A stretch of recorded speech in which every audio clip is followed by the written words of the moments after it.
Good afternoon, everyone. I'm Kevin Lehner, the City Administrator for the City of Waukesha. Before we get started talking about the condos, I just wanted to take a moment and say thank you to the entire community, the state, nationwide for doing the jerseys for Jackson today. I've got 3 baseball kids. I'm a coach of the Waukesha Fire Dept here in town. Of my 10-year-old team, and I know that there's a lot of warmth going out from throughout the nation today for Jackson and for his baseball team. So thank you for that. In regards to the condo evacuation, we have Steve Howard here who's going to be here to answer your questions. There's a couple of things that I just wanted to mention very briefly before I turn it over to him. Number one, a huge thank you to all of our first responders from the City of Waukesha. As you know, we've had a very busy day and last 2 days, in addition to everything else that we're dealing with. And so those folks, our team from the firefighter, paramedics, the police officers, the dispatchers, every member of my team that has been involved with these incidents over the last several days, and that goes to folks in public works that were called out of bed last night to block off streets, folks in parks, and everywhere else. Next 52, Sentinel 2, traffic transportation accident, East Broadway and PH 164. And then I also want to make sure that I recognize all of our partners who have also assisted.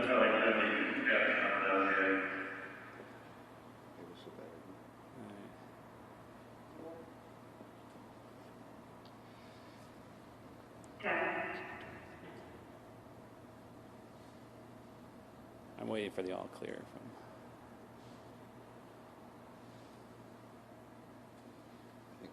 All right. There might be a little radio traffic. All of our partners from the surrounding communities. We did have a SMART call out last night, which helped us with our resources here in the city. And those folks were invaluable. There's too many communities to mention. I'll forget some. But also the Salvation Army and the Red Cross for assisting the families who are dealing with a very tragic situation. And obviously, on behalf of the city, our heart goes out to the families that are involved with this issue. It's not a good situation for anyone at all. I'm going to turn it over to Steve to let him introduce herself, and then we'll open it up for questions. Thank you. I'm Steve Howard, the fire chief, and I really didn't prepare anything formal. I think we just wanted to open it up for questions. I know we sent out a press release that had a lot of the facts and timeline, so I guess Kevin and I are available for your questions. Why don't you take us through the timeline again, what we know, what led up to this point? Sure. I'll start yesterday afternoon about 4:30 as I literally was pulling my personal vehicle into my garage. I received a phone call from a structural engineer that the City of Waukesha Fire Department, City of Waukesha had hired to help consult us as we were dealing with some issues with the condominium. He informed me that he had just gotten off the phone with the engineer of record for the building, and that they had been discussing some conditions and identified a condition that was immediately dangerous to life and health, meaning that, hey, it was unsafe to be in the building, that collapse could occur at any time due to how a column was no longer braced and some of how the building is constructed in those factors. So it was pretty clear to me that we immediately had to do something. As soon as I kind of just shook my head and clarified that, yep, he's telling me this needs to be evacuated immediately, we activated our emergency operations center and started. I apologize. It's the fire station. It's warm, but obviously the sound's not the greatest. Joe,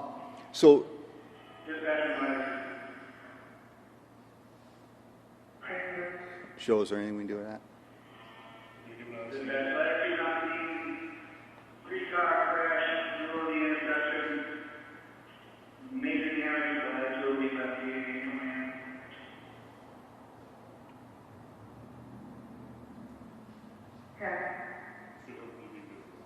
Okay. Apologize. Battalion 10, traffic transportation accident, East Broadway and FTH 164. Battalion 10, traffic transportation accident, East Broadway and FTH 164. So when I got the notice from the structural engineer that we immediately had to do something, we activated our emergency operations center, started calling in off-duty police and firefighters, as Kevin referred to a little bit earlier, activated mutual aid to come up with a plan to, as quickly and as efficiently, get everybody out of there because of the life safety threat. Joe, should we go to class? Would you prefer us going to a classroom where we can control the background noise, or are you good? Thank you. Sorry. It's going to be engine one and an additional ambulance, please. You got the engine one? I'm interested in history. The history of the building, we were made aware of following a windstorm that caused some of the soffit material to come off the building, of structural problems, or not, I shouldn't say structural problems, of potential problems with the building. We had been working with the buildings contractors and our fire inspection bureau to look at the problem, and as kind of a bad analogy, but an onion, as things got peeled back, we kept finding more and more problems. Let's get right to it. Net 51 and engine 1, traffic transportation accident, East Broadway and FTH 164. Net 51 and engine 1, traffic transportation accident, East Broadway and FTH 164.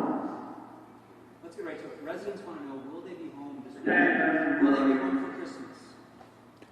Right now, the building has been temporarily shored, which takes away the immediate threat of collapse, which means that it makes it safe for us to open up the street in front of the building.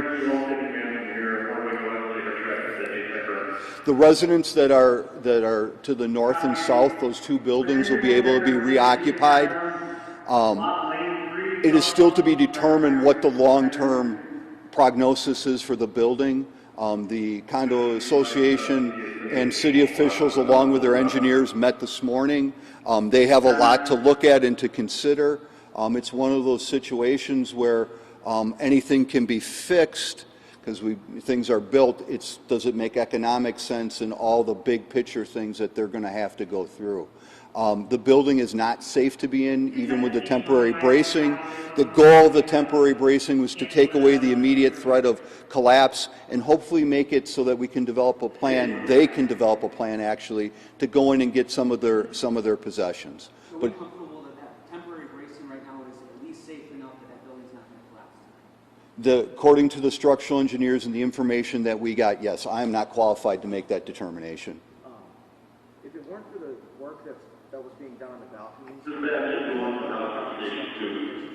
the building that led to the evacuation? No, in a strange way, the straight line winds that did all the damage down around Carroll College, or the microburst, I'm not sure of the right term for that, by peeling that soffit off, it really exposed problems that were there that probably wouldn't have been detected until something catastrophic would have happened with the balcony. Again, that's my speculation, but listening to everything and observing the site, it sure feels that way. So if that is the case, that something most likely would not have been found until something catastrophic happens, should other people who live in around that same time be concerned that their building isn't safe? I'm not qualified to make that. I'm not a structural engineer. Obviously, good building maintenance is very important to taking care of those things. That's just beyond my scope. So the city inspector was shaking, or administrator was shaking, you were shaking your head when I asked that question. So are you confident that the other buildings in Waukesha built around the same time are safe to be in? That's not something that I can answer for you. I mean, we obviously, the buildings that are built are inspected on a regular basis, and it just reinforces the fact that building owners need to review their buildings and make sure they're taking care of preventative maintenance in order to make sure that structural issues do not exist within those buildings. But would this have The even city's, been caught on an trackage inspection? system, the city's trackage system shows that this building seems to have semi-annual inspections until 2016 and then stopped. Is that system up to date? Have there been regular inspections? I don't know what you're referring to in that. The trackage system for the building inspection department of the city shows regular inspections until 2016. The building, I'm not, the trackage system is part of the building department. The fire department has their own records of the annual fire prevention inspections that we do. And those have been ongoing? To the best of my knowledge, yes, absolutely, they have been ongoing. Will the building department be made available for questions about this? This seems very key to this investigation. Not today. I mean, not today. At some point, When can we talk to them? probably next week. So who's in charge of ordering inspections for the, who owns it? How old is this building? So the building was constructed in 1966. The fire department is charged with doing ongoing annual fire prevention inspections. The building department typically gets involved when repairs, modification, things are changed. So someone changes someone out, they need a permit. But the fire department does the fire prevention inspections, the annual, looking at the general condition. We don't ask for engineering reports or anything unless something looks amiss, something looks off, that type of thing. So is there only a building inspection if the condo owners call for it, or No. somebody calls for an engineer to come in and check? No, we do annual inspections of the building. They're But you don't on do it. structural inspection. Correct. So who does that and how often does it happen? There is no requirement for structural inspections that I'm aware of unless there's a deficiency that's identified. So Is it really, where the this- structural column is that the big problem here? Is it in the front, underneath the building? Where exactly is it? The column that was in, that there's there was columns in question. They were on the side of the building, and as the balconies were removed, I don't know if this will help, but you had a column that had two balconies that were attaching it, and it was attached at multiple floors. In order to remove the load of the balconies, they removed the columns, the tie braces had to be removed, so you had a column that was very weak and loose. Now again, the structural engineers would cringe at probably what I'm showing you, but just in general speaking, instead of having it braced throughout, it was braced only at the top and the bottom, which can cause it to buckle. Again, this is how it's explained to me. I'm certainly not an engineer. How much did the Florida Surfside collapse influence your decision? We're certainly aware of it, but when a structural engineer tells you that everybody needs to immediately get out, it's pretty straightforward. There's no tying the two together, but in the back of your mind, certainly aware of the tragedy in Florida. Do we have some idea of how many other buildings in the city were built around this time of this building? The type of this construction at the time, to the best of my knowledge, is fairly unique, but I cannot quantify that with a particular number. There's no requirements for structural inspections. Is that a city, state, federal? What's that? I'm sorry, I didn't hear the start of your You said that there's no requirement for structural inspections. Is that correct. There's not unlike a fire prevention inspection that is required by the state, mandated by the state, as the fire chief to ensure that inspections are done. There's not a similar mandate at any level that I'm aware of. The shoring up that took place today, does that allow the residents to get in this weekend to get their property out of that unit? Again, that is going to be the responsibility of the condo association to work with their engineer to develop a plan that shows that they can safely go in and do that. We'll review that and then allow access if it's possible. So currently still unfit for occupancy? Correct. Unfit for So occupancy, it yes. doesn't sound like a design flaw in the building itself. It was kind of compounded by the removal of balconies and a windstorm? It's mainly a rust problem. Maybe a rust problem? Rust, yes. Rusted columns? Rusted structural members, the balconies themselves pooling water, the columns being impacted by rust. It's a water problem and rust. So if the first complaint came in June of 2020, how was it that it wasn't until October of this year, about a year and a half later, that they started actually removing the balconies and then discovered this? Should have that happened sooner? I guess in hindsight, you can look at anything, but as we worked through the process of working with them to have people work on it, this stuff became more apparent as things were being removed. That building was protected by soffits. They had to have the right experts in place to start to do things. So it's been a process. And you mentioned there was a windstorm that caused damage in the first place that kind of alerted folks to some issues with the building. When was the windstorm? I don't have the exact date. I apologize, but it was several years ago when the wind blew the, like I said, the soffit, the metal trim on there, the non-weight bearing type things off. Do you have any indication that if residents, owners were aware of the ongoing inspections and structural issues that kept getting worse and worse? No, I didn't have a way of gauging that. Do we know who owns the building, did we ask? It is a condominium association. I believe there's 48 different owners. Would you say that other condo buildings need to do something to make sure their owners are in the same position? I believe it's very similar to what the city administrator said. Everyone needs to make sure they maintain their buildings appropriately. So fire inspections are, I think, twice a year, actually, right? City of Waukesha, they are once a year. Okay, well, I don't want to take the last question, but did your fire inspectors see anything at all? I mean, they're going to this unit at least once a year, if not twice.